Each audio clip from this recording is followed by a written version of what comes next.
معزز و مقتدر سادات اعظام، علماء اہل سنت، حاضرین اہل سنت و جماعت، السلام علیکم ورحمۃ اللہ وبرکاتہ۔ وعلیکم السلام ورحمۃ اللہ وبرکاتہ۔ الحمدللہ وکفیٰ وسلام علی حبیبہ المصطفیٰ، اما بعد فاعوذ باللہ من الشیطان الرجیم، بسم اللہ الرحمن الرحیم۔ لقد من الله على المؤمنين إذ بعث فيهم رسولا من أنفسهم يتلو عليهم آياته ويزكيهم ويعلمهم الكتاب والحكمة وإن كانوا من قبل لفي ضلال مبين، صدق الله مولانا العظيم۔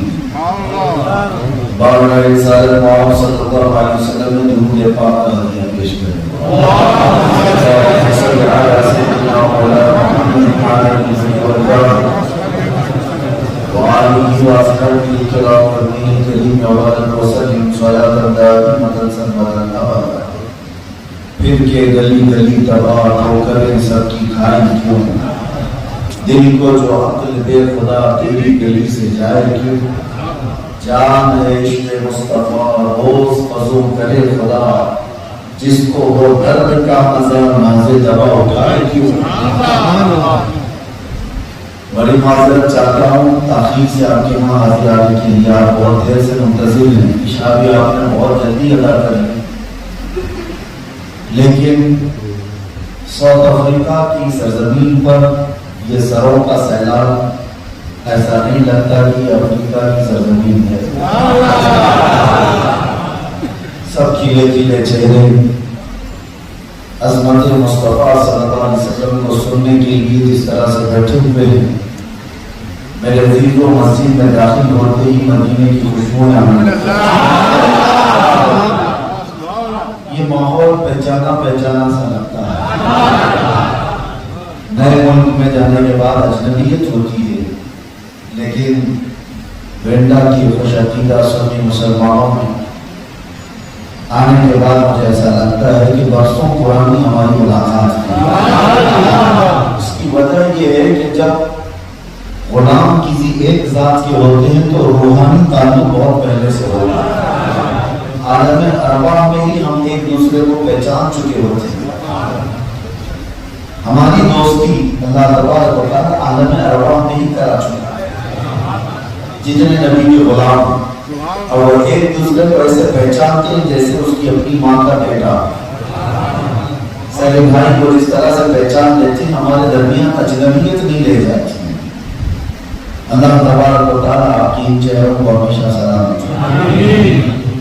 نبی پاک صلی اللہ علیہ وسلم کی محبت اور عظمت جس طرح یہاں پر آپ نے سنبھال رکھی ہے کہ اپنے آپ کا بہت بڑا انعام ہے۔ ہم اپنے ملک سے یہ شعر پڑھتے تھے، اقبال کا، دی اذانیں کبھی یورپ کے کلیساؤں میں تو کبھی افریقہ کے تختے ہوئے صحراؤں میں، اور دور سے ہم یہ شعر پڑھتے تھے، لیکن اذانیں افریقہ میں آ کر سن رہے ہیں تو پتہ چل رہا ہے کہ میرے مصطفیٰ کے غلام کہاں کہاں اذانیں دے رہے ہیں۔ ویسے ہمارے ملک میں بھی جہاں میں رہتا ہوں اس شہر میں اذانوں پر پابندی لگائی گئی ہے، یعنی اذان پہ نہیں، مائک پہ۔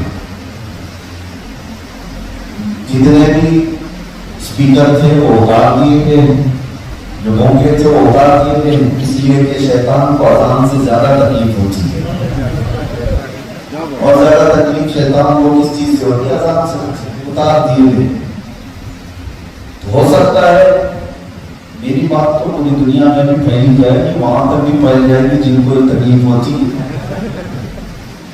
تو اذانیں کہاں کہاں بند کرو، دلی میں، ممبئی میں، مدراس میں، پونا میں، ہمارے ملک کے شہر۔ لیکن آؤ افریقہ کے جنگلات میں دیکھو میرے مصطفیٰ کی آوازیں کیسے۔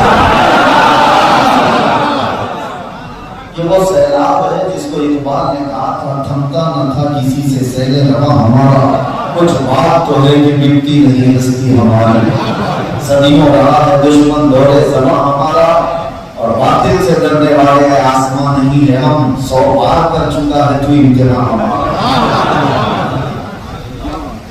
آپ نے انتظار کیا میں شکر گزار بھی ہوں، لیکن عجیب اتفاق ہے کہ بیٹا میں آتے ہی طبیعت میں اس میدان تھوڑی سی طبیعت میں فرق آ گیا تھا۔ احباب ہمارے عزیز اور جمیل بھائی سب ڈرے ہوئے تھے، لیکن دوپہر سے اب تک انہوں نے کئی گولیاں دی، انجیکشن دے دیے، لیکن مجھے معلوم ہے کہ ہماری بیماری کا علاج یہی ہے جو آ رہا ہے۔ ہماری بیماری کا علاج یہی ہے، حضور کی بات کریں، ہر دل پہ راج کریں، اور دلوں کی بیماری اسی سے ختم ہوتی ہے، کیونکہ اعلیٰ حضرت عظیم البرکت فرماتے ہیں ان کے نثار کوئی کیسے ہی رنج میں ہو، ان کے نثار کوئی کیسے ہی رنج میں ہو، جب یاد آ گئے ہیں سب غم بھلاتے ہیں۔ سیدنا عبداللہ ابن عمر رضی اللہ تعالیٰ عنہ فرماتے ہیں، حدیث پاک ہے، صحیح حدیث ہے، کہ ان کے پاس ایک صحابی نے عرض کیا کہ ان کے پیر میں سوجن آ گئی تھی، پیر بہت موٹا ہو گیا ہے، کچھ تکلیف تھی، بہت درد کی شدت تھی۔ تو انہوں نے اس صحابی رسول سے کہا کہ مجھے تکلیف بہت زیادہ ہے۔ ایک صحابی دوسرے صحابی سے کہہ رہے، تو دوسرے صحابی نے کیا کہا، جس کو تم سب سے زیادہ محبت کرتے اس کو پیر زمین پر رکھ کر کے تیزی سے پکارو۔ تو اس صحابی نے کہا کس سے محبت کرتے سوائے ایک ذات کی، ہماری محبت کس سے ہے اس سے؟ تو پھر کیا کہا، واہ محمد، جس کو ہم یا رسول اللہ کہتے ہیں۔ عرب میں انہوں نے اس طرح سے پکارا، صحیح حدیث پاک میں ہے، آنے واحد میں ان کے پیر کی سوجن ختم ہو گئی، فوراً ان کی بیماری ختم ہوئی۔ ایک ساتھ میں آپ کو باتیں بتاتا ہوں، یہ جو ہمارے اوپر الزام ہے کہ یہ بریلوی پکارتے ہیں، اسے بریلوی پکارتے ہیں، پھر صحابہ کیا تھے؟ صحابہ کیا تھے جو اس طرح سے میرے آقا صلی اللہ علیہ وسلم کو پکارتے تھے؟ ایک صحابی حضرت عثمان بن حنیف، روایت ہے ان کی کہ نابینا ایسے صحابی جن کو نظر کچھ نہیں آتا تھا، بارگاہ مصطفیٰ میں آئے، کہا کہ یا رسول اللہ صلی اللہ علیہ وسلم، نماز میں آنے جانے میں بڑی دقت ہوتی، آنکھ مل جائے تو اچھا ہے۔ صحابی کو معلوم نہیں تھا کہ آنکھ کون دیتا ہے، اللہ دیتا ہے، لیکن مانگنے کس کے پاس آئے؟ رسول اللہ۔ صحابی کا عقیدہ ہے۔ حضور پاک نے کہا جاؤ مسجد میں، اور دعا بھی سکھائی، یوں دعا کرنا، اللہم انی اسألک واتوجہ الیک بنبیک، اے اللہ میں تجھ سے سوال کرتا ہوں تیرے نبی کے ذریعے سے، تیرے نبی کے ذریعے سے کہ میری حاجت پوری کر۔ وہ صحابی کہتے ہیں میں مسجد سے باہر نہیں نکلا تھا کہ میری آنکھیں روشن ہو گئی، اور اسی آنکھ کے روشن ہونے پر بریلی کا امام کیا کہتا ہے، آنکھ عطا کیجیے، اس میں ضیا دیجیے، جلوہ قریب آ گیا، تم پہ کروڑوں کو۔ ایک خاتون صحابیہ ہے، ان کا 8 سال کا بچہ تھا، بولتا نہیں تھا، گونگا تھا، بچہ پیدائشی گونگا ہو، اس کا علاج کہاں؟ بولنے کی طاقت کون دیتا ہے؟ آپ کو اندازہ ہے ہمارا عقیدہ کیا ہے؟ بولنے کی طاقت اللہ دیتا ہے، لیکن صحابیہ آئی ہے رسول اللہ کے پاس، کہا یا رسول اللہ میرا بچہ بولتا نہیں۔ حضور نے یہ بھی نہیں کہا کیا شرک کرنے آئیے، میرے پاس مانگنے آئیے، نہیں، حضور نے کیا وظیفہ دیا، اس صحابیہ کے بیٹے کو کہا قریب آ جاؤ، قریب آ، 8 سال کا بچہ جو گونگا ہے، توجہ چاہتا ہوں۔ حضور نے دعا پڑھ کر کے، دم کر کے، یا پھر اس کے لیے کوئی علاج دے کر کے نہیں فرمایا، کچھ نہیں، بلکہ قریب بیٹھنے کے بعد اس بچے کو کہا من انا، بچے بول میں کون ہوں؟ صرف اتنا پوچھا حضور نے، من انا، میں کون ہوں؟ بچہ جو گونگا تھا پیدائشی بول پڑا، اشہد ان محمد رسول اللہ، اشہد انک محمد رسول اللہ، میں گواہی دیتا ہوں کہ آپ محمد اللہ کے رسول ہیں، لے جاؤ۔ ایک صحابی آئے، ان کے بھائی کے پیٹ میں درد تھا، شدت کا، حضور پاک صلی اللہ علیہ وسلم کے پاس آئے، بیماروں کے لیے میں کہہ رہا ہوں ہمارا جو علاج ہے، حضور کے پاس آئے، کہا حضور میرا بھائی پیٹ کی درد کی شدت میں تکلیف میں مبتلا ہے، حضور نے کہا اس کو شہد چٹانا، اور گئے شہد چٹایا تو جلاب شروع ہو گئے، موشنز اتنے زیادہ ہو گئے کہ کنٹرول میں نہیں آتی تھی، اور دوسرے دن دوڑے آئے، کہا یا رسول اللہ آپ نے کہا تھا شہد چٹاؤ، میں نے شہد چٹایا، اس کے بعد ان کو دست شروع ہو گئے، جلاب شروع ہو گئے. حضور نے فرمایا جاؤ ہمارے بھائی کو شہد چٹاؤ. دوسرے دن پھر ہو گئے اپنے بھائی کو شہد چٹایا. ہم ایک ڈاکٹر کی کوئی گولی سے الرجی ہو جائے تو دوسری بار پکڑے گے اس کو. اور صحابی دوسری بار حضور نے جو فرمایا بھائی دوسری بار لے کر کے گئے، اب کی بات شہد چٹایا تو وہ اتنے بیمار ہو گئے ان کے بھائی کہ پورا جلاب سے کنٹرول ہی نہیں ہوتا تھا کہ وہ روک پائے اپنے کو، بستر پہ بھی ساری چیزیں ہو جائیں، اس طرح سے تکلیف میں مبتلا ہو گئے. تیسرے دن وہ دوڑتے ہوئے آئے، کہا آپ نے 2 بار کہا، میں نے 2 بار شہد چٹایا اور زیادہ بڑھ گئی ہے بیماری. تیسری بار میرے آقا نے جلال پہ فرمایا جا اس کو استی یا اصلا شہد چٹاؤ، تیرے بھائی کا پیٹ جھوٹا ہے، میرا قول سچا ہے. وہ تیسرے دن یہ نہیں کہے کہ اب کیا ہوگا، مر نہ جائے، نہیں، حضور پاک کی بات پر یقین ایسا تھا. تیسرے دن بھی گئے اور شہد لے کر اپنے بھائی کے پاس، اور تیسرے دن جیسی بھی شہد چٹایا ان کی بیماری ہمیشہ کے لیے ختم ہو گئی. اس کے بعد اسی چیز کو، یہی صحابہ کا جو معمول تھا، اس کو اعلیٰ حضرت نے ہمیں کیسے بتایا. یہی مسئلہ کہ اعلیٰ حضرت ہے یا رسول اللہ شافی و نافی ہو تم، وافی و کافی ہو تم، شافی و نافی ہو تم، وافی و کافی ہو تم، درد کو کر دو دوا تم پہ کر دو. ہم بارگاہ مصطفیٰ میں جو عرض کرتے ہیں، لوگ یہ کہتے ہیں یہ بریلویوں کا عقیدہ ہے، یہ بریلویوں کا ہے. پھر صحابہ کیا کہتے تھے، یا رسول پیٹ کا درد ہو تو صحابہ حضور کے پاس، آنکھ نہ ہو تو حضور کے پاس، بولنے والا بچہ نہ ہو تو حضور کے پاس. ہر چیز کی اسی لیے ایک اور شعر میں آپ کے سامنے عرض کرتا ہوں. کل ملا کر خلاصہ کیا ہے، وہ صحابہ آتے ضرور تھے حضور کے پاس، لیکن عقیدہ انہوں نے یہ دیا ہے حضور پاک صلی اللہ علیہ وسلم کو خدا سمجھ کر کے نہیں مانتے تھے، خدا سمجھ کر کے نہیں مانتے تھے، بلکہ صحابہ کا عقیدہ یہ تھا میں مانتا ہوں اے عقل والو میرا محمد خدا نہیں ہے، مگر دلوں میں یہ نقش کر لو کہ وہ خدا سے جدا نہیں ہے. یہ ان کا تھا. اور اعلیٰ حضرت امام اہل سنت فاضل بریلوی کو فرماتے ہیں بخدا، خدا کا یہی ہے درد. بخدا کا مطلب کیا ہوتا ہے، قسم خدا کی، قسم خدا کی اللہ کے تک پہنچنے کا کوئی دروازہ ہے تو رسول اللہ کا دروازہ. بخدا خدا کا یہی ہے درد، نہیں اور کوئی مفر مقر. توجہ چاہتا ہوں، یہ شعر کو سمجھا دوں آپ کو. مفر کس کو کہتے ہیں، مقر کس کو کہتے ہیں. مفر کہتے ہیں بھاگنے کی جگہ اور مقر کہتے ہیں ٹھہرنے کی جگہ. دو چیزیں ہوتی ہیں، کہیں بھاگ کر کے جائے گا یا کہیں جا کر ٹھہرے گا. تو اعلیٰ حضرت فرماتے حضور کو چھوڑو گے تو نہ بھاگنے کی جگہ ہے نہ ٹھہرنے کی جگہ ہے، نہیں اور کوئی مفر مقر. کہاں جاؤ گے، کہاں بھاگ کر جاؤ گے. بخدا خدا کا یہی ہے درد، نہیں اور کوئی مفر مقر. جو وہاں سے ہو یہی آ کے ہو، جو یہاں نہیں تو وہاں نہیں. یہ قانون ہے. اور اگر کوئی شارٹ کٹ والا تمہیں نظر آ جائے کہ میں ڈائریکٹ پہنچاؤں، وہ سب سے بڑا زندیق ہے، جھوٹا. اللہ کا کوئی ولی بارگاہ مصطفیٰ کے بغیر اللہ تک نہیں پہنچا. حضور کی شریعت کو چھوڑ کر، حضور کے طریقے کو چھوڑ کر کوئی بھی اللہ کا ولی نہیں بن سکتا. ایک بات یاد رکھیں، جو راستہ ہے وہ یہی راستہ ہے جو میرے مصطفیٰ کریم کے قدموں سے ہو کر گزرے.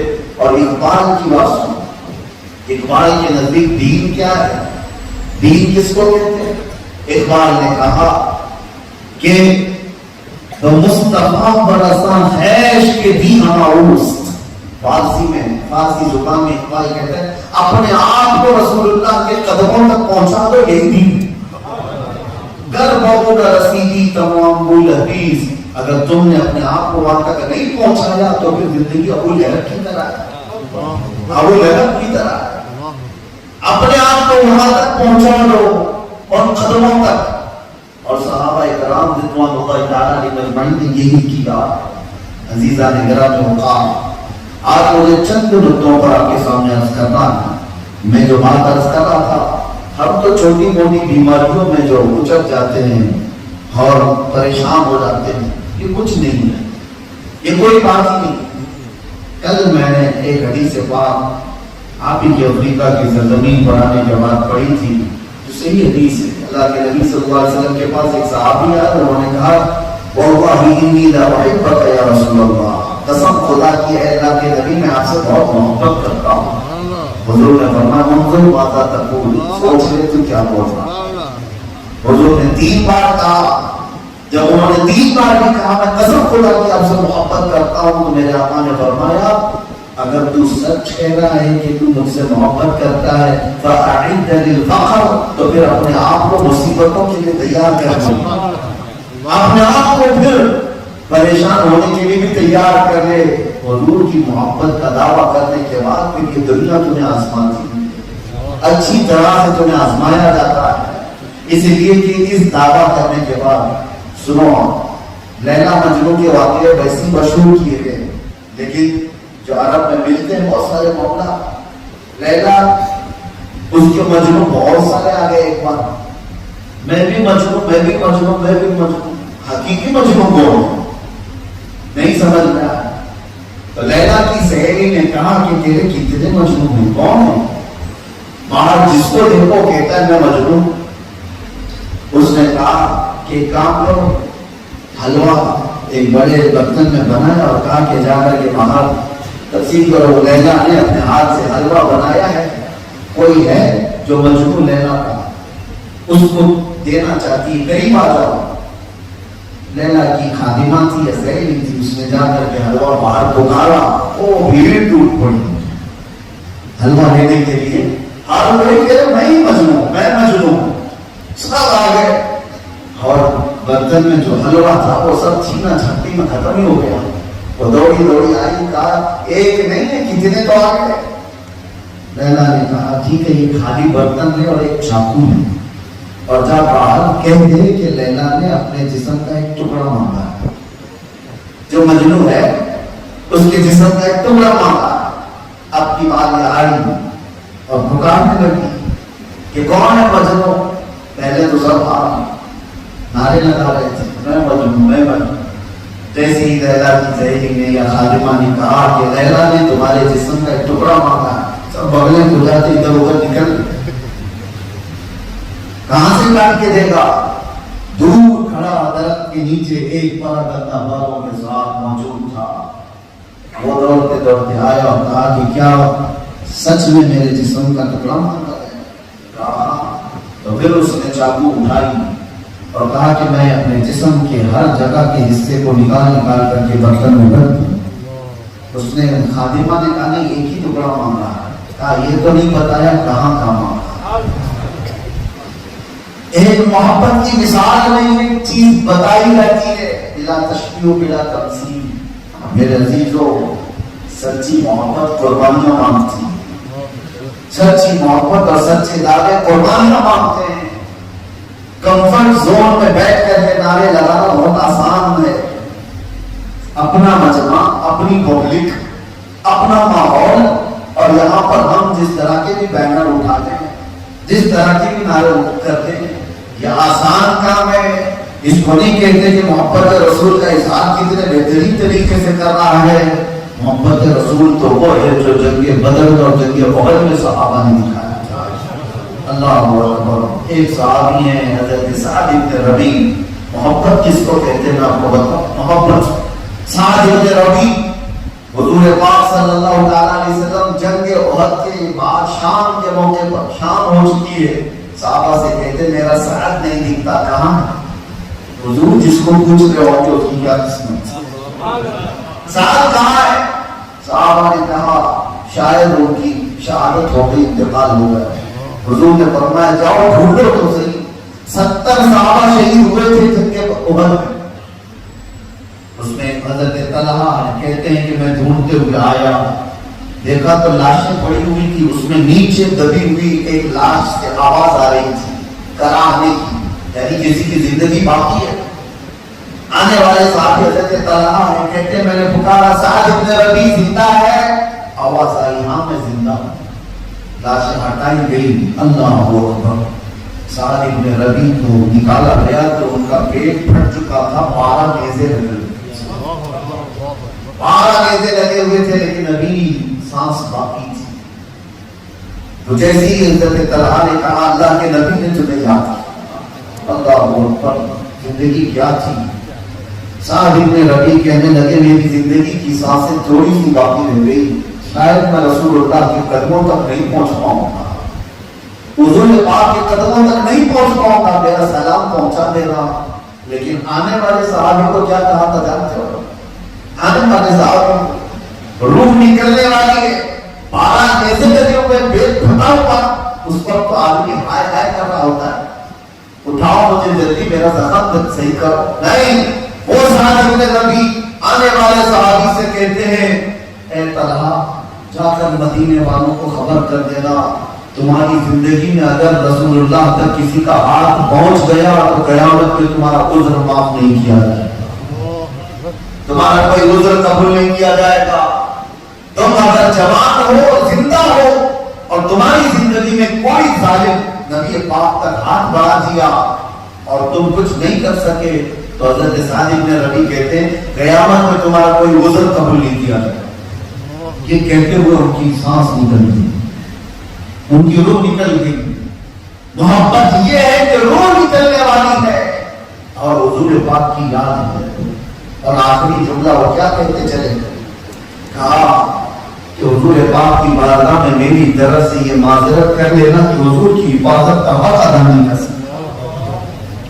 اللہ ہم تو بریانیاں کھا رہے، ہم تو حلوے پراٹھے کھا رہے، آرام سے سو کر کے کہتے ہیں کہ عشق رسول کا مظاہرہ ہے۔ جن کے 12 نیزے لگ گئے، پیٹ پھٹ گیا، وہ کہتے ہیں ہم رسول اللہ کی حفاظت کا حق ادا نہیں کر رہے۔ ہم نے کیا کیا ہے اپنی زندگیوں میں؟ آج جانتے ہو دو صحابی، محبت کس کو کہتے ہیں؟ محبت قربانیاں مانگتی، محبت امتحان سے گزارتی، اور اگر کوئی کمفرٹ زون میں ایسی بیٹھا ہوا ہے تو اسے سوچنا چاہیے کہ میں سچا بھی ہوں یا جھوٹا ہوں، میں سچا ہوں کہ نہیں۔ حضرت سعد بن ابی وقاص اور حضرت عبداللہ بن جحش، جن کو کہتے ہیں بہت ہماری زبان میں بچپن کا یاد، لنگوٹی یاد جس کو کہتے ہیں، اس طرح کی حضرت سعد بن ابی وقاص اور حضرت عبداللہ بن جحش بہت قریبی دوست تھے، ایک دوسرے کی بہت بنتی تھی۔ ہوتا ہے جو بہت قریبی دوست ہوتے ہیں اس کے دکھ سکھ میں، اس کی ہر چیز میں ایک دوسرے کو شیئر کرنا، سب چیزیں تھیں۔ جبکہ احد دوسرے دن ہونے والی، احد میں کفار و مشرکین آ چکے ہیں اور مدینے کے لیے بڑی آزمائش کا دن تھا۔ صحابہ حضور کے ساتھ اس میں منافقین بھی چھوڑ کے جا چکے تھے، تو نبی پاک صلی اللہ علیہ وسلم کی یہ دو صحابہ رات کے وقت مسلح بچھائے اور بیٹھتے ہیں۔ سعد بن ابی وقاص کہتے ہیں عبداللہ میں دعا کروں گا تو آمین کہے، اور عبداللہ بن جحش کہتے ہیں میں دعا کروں گا تو آمین کہے۔ دونوں کی دعا سنو توجہ سے، دونوں دعا کیا کرتے ہیں؟ سعد بن ابی وقاص کہتے ہیں اے اللہ کل جب جنگ احد میں ہمارا اترنا ہوگا، میرا مقابلہ کسی بڑے پہلوان سے کروا دے۔ اے اللہ تیرے نبی کے خلاف لڑنے والا کوئی ایسا پہلوان میرے سامنے آ جائے کہ میں اس کو دائیں سے ماروں، بائیں سے ماروں، سامنے سے ماروں، پیچھے سے ماروں، پھر گرا کر اس کے سینے پر چڑھ جاؤں اور تیری کبریائی کرنا بنا۔ تمنا ہے ہاں، آدمی یہ سوچتا ہے کہ چھوٹے موٹے سے لڑ کر کے بڑا مجاہد بن جاؤں، نہیں، حضور کے غلام سے سوچتے ہیں کہ بڑے سے لڑ کر کے، اس میں خطرہ ہی تو ہے اپنے آپ کو اپنی جان کو جوخم میں ڈالنا۔ لیکن سعد بن ابی وقاص دعا کرتے رہے، عبداللہ بن جحش آمین کہتے رہے۔ ہو گئی ان کی دعا، عبداللہ بن جحش کہتے ہیں میں دعا کرتا ہوں تو آمین۔ یہ ہاتھ اٹھاتے ہیں اور یوں کہتے ہیں اے اللہ کل جب احد کے میدان میں میرا مقابلہ کفار و مشرکین سے ہو جائے تو اے رب العالمین میں ان کی صفوں کو چیرتے اندر گزر جاؤں، اور کبھی کوئی مجھے دائیں سے مارے، کوئی بائیں سے مارے، کوئی پیچھے سے مارے، کوئی سامنے سے مارے، یہاں تک کہ مجھے مار کر کے گرا دے اور میری آخری سانس بھی نکلے تو تیرے نبی کی محبت میں میری کبریائی بیان کرتے ہوئے میں جاؤں۔ ایک کی دعا یہ ہے، ایک کی دعا وہ ہے، دونوں کا مزاج ہمیں ملنا ہے، دونوں کا مزاج حضور کی محبت میں زخم کھانا بھی ہے اور بڑے شیطانوں کو مارنا بھی ہے۔ یہ صحابہ کی سنت ہے،